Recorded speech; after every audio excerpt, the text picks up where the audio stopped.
some fun with the intro. Have you thought about that? Why don't you start off, since you're always better at intros than I? Thank you. It's taken you 5 years to get to this realization. No, not at all. I've always said that. Okay. And this It's is our taken first... you 5 years to listen well enough to be able to actually hear me when I talk. It's taken me 5 years to get to the point when I learn enough to be able to say that. Right? This is all on camera. See? I know, okay, I know. Here we go. Okay. So, this And is... since I'm the editor, we'll decide who's going to do what. So okay. you're the editor, huh? Bob, you're on. Finally. So today is Friday the 25th of February. And we are here at the Phoenix International UFO Congress, and it's our great pleasure once again to be meeting with our old friend Bob Dean. And I have this feeling that he may be an older friend than just 2 or 3 years. Who knows? And I'm delighted to have this opportunity to share a vintage-style Camelot interview in Bob's presence. And Bob, there's something very remarkable happening here, that the three of us are together in the spirit of It's a nice reunion. A reunited family. And I'm genuinely delighted to be here. So I'm Bill Ryan from Project Avalon. And I'm Carrie Cassidy from Project Camelot, and we are also both from Project Camelot. An interesting dichotomy. Things get pretty complicated, you know. No doubt about it. So, Bob, the reason we're here with you today is because you made some comments on the stage that I want to challenge you on, and I'd also like you to talk a little bit more about a few other topics, okay? And I think that all the time that we've interviewed you, you always keep a few cards hidden. And I would love for you to start to reveal some of those things.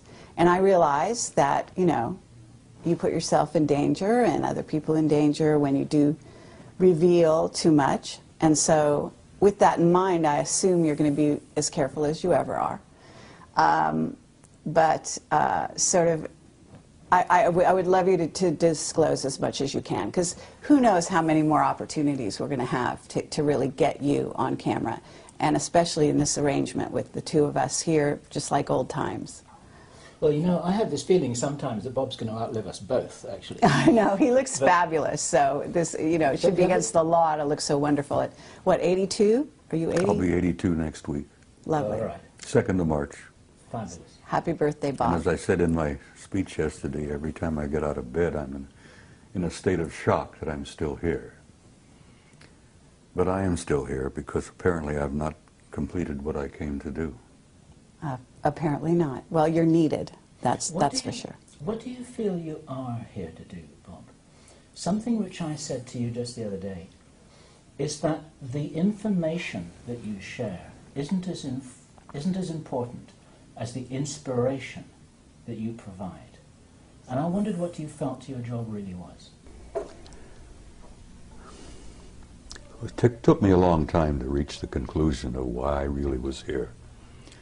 I don't think there's a person on the planet that doesn't at some point in their lives ask themselves, who the hell am I? Why am I here? What's the purpose of life? What's it all about? Alfie, as the saying goes. It took me a long time to come to terms with why I was here. I shared with you some time back about the fact that I'd had a number of past life hypnotic regressions. And that opened a can of worms for me. But it also indicated to some degree why I really had come this time. Because like everyone else, I've been here many times. And as both of you know, I'm sure that the human spirit is infinite, immortal. We incarnate here, we come and go to school. We learn a few lessons, contribute in a small way, in each in our every way. But not many people ever take the time to really sit down and look deeply into themselves. As Yogananda said, self-realization, knowing who and what is living inside this shell that we call a human body. And like most humans, I went through a big chunk of my life, as you said, 3 different careers. And only in the last 10 to 15 years have I really begun to deeply look into myself and come to terms with myself. And as the Hindus say, the self is the immortal being that lives temporarily in this shell. And I had some interesting conversations with myself. Hey, see here, self, who the hell are you? Who am I? Why am I here? And self replied, you are an immortal being and you came to do a job. Now, damn it, well, get on with it. Do what you came to do. And only in this third career, as it were, where I've been traveling the world speaking publicly at major conferences, Barcelona, Madrid, Mexico City, Atlanta, everywhere. The response that I've been getting from people at those conferences, the response I got from people after giving you guys, what, 3 previous interviews, has literally been overwhelming. Shocked me, really did shock me. And it finally dawned on me that when people come up, give me hugs and kisses, touch me, and tell me that the things that I have said meant so much to them, that apparently my words had triggered something within them, that brought something out from inside of themselves. Did it really begin at that point where I began to grasp what my mission had been here? And it's simply this. You know, I'm not a great scholar, I'm not a great philosopher, I'm not a great much of anything. But when I speak to people publicly, here, there, and everywhere, apparently I touch a nerve somehow. And it's almost electric. It's kind of mysterious. And they come up and grab me and hold on to me and tell me what I had to say meant so much to them. And I say to them, I'm not telling you anything that you don't know. I've never told anybody anything that you don't know within yourself. I touch them. Remember the old Hindu story where the holy man, the guru, goes up and knocks a person in right between the eyes, and then all of a sudden they wake up? Well, I found that apparently I've been doing a little bit of that. Because I've been reminding people who they are, what they are. And I remind them that you're not just the human body that you see in the mirror. You're an immortal being. You've lived forever. God knows how many eons of time we've been at this. And you're going to continue to live forever. That you are an infinite soul, a spark of divinity. And saying that to people apparently triggers something in them, where they really begin to look into themselves. And as I say, I've not told you anything that you didn't already know. And as my old friend from Galilee said, you know, the kingdom of God is within you. And that does cause a bit of a spark of recognition in people.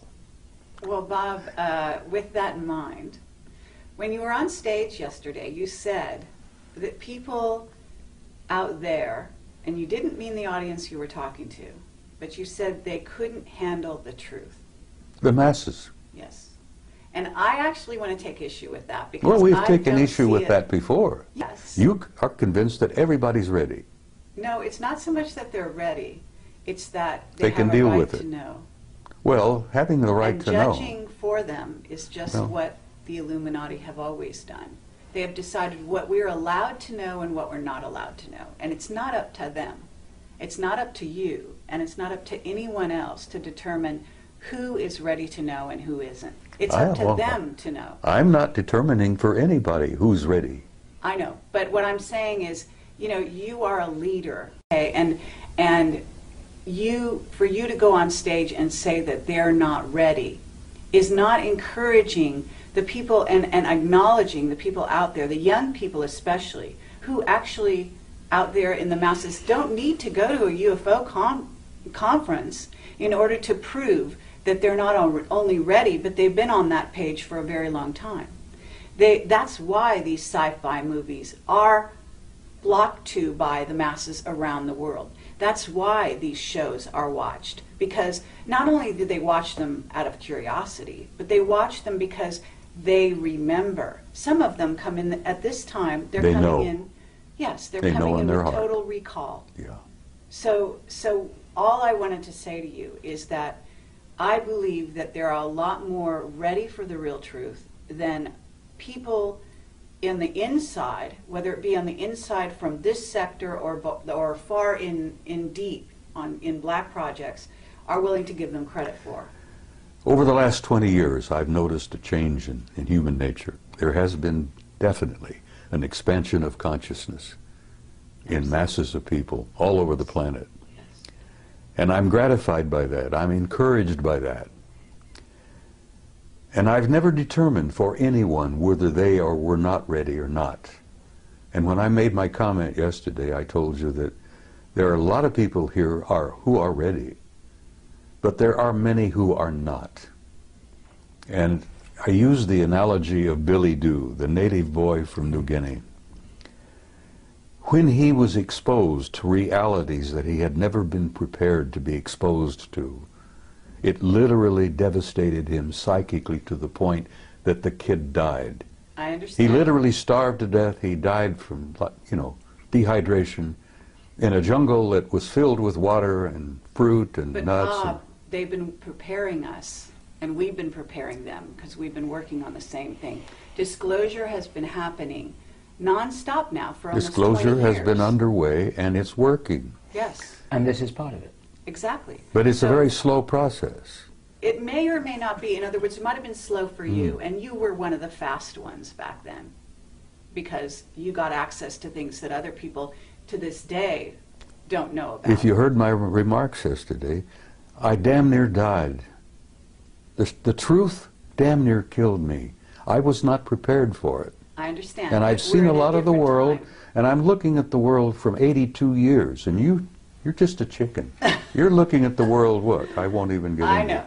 But The the point thing I'm is- making is I understand what you're saying, but I still stand by my point that the masses are not ready, because every time I go out somewhere to speak, I still run into a few open, old, closed minds, and, fundamentalists of any number of faiths who are ready to fight, and they're ready to, get into... Let me just back up a fraction here, because the people watching this video don't know the Billy Dew story.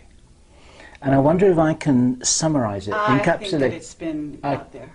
I had never heard it before yesterday. Oh, I And so there are a lot of other people who hadn't. Well, too. the Billy Dew story was included in the Brookings study. Yes.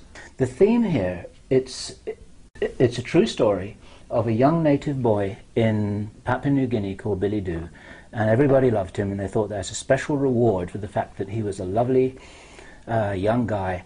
They would show him what the real world, the civilized world, the so-called Western world was like. And they took him on a plane, and they took him to Brisbane, Australia, and they took him to see restaurants and cars and supermarkets and shopping malls and television and movie theaters and all of this kind of stuff, and he couldn't handle it. And this is the story that Bob told in his presentation yesterday.